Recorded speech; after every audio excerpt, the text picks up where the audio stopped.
normally expect from a tragedy like this. And this is an insult to those who've lost loved ones. This is the kind of behavior that has no place in the community of nations. Now, Russia has extraordinary influence over these separatists. No one denies that. Russia has urged them on. Russia has trained them. We know that Russia has armed them with military equipment and weapons, including anti-aircraft weapons.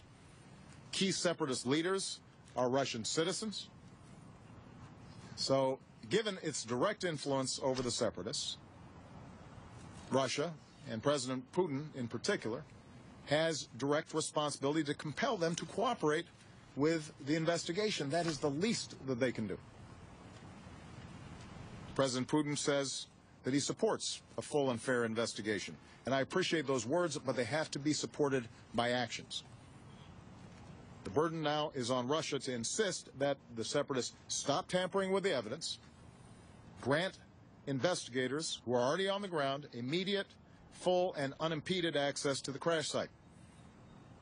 The separatists and the Russian sponsors are responsible for the safety of the investigators doing their work. And along with our allies and partners, we will be working this issue at the United Nations today.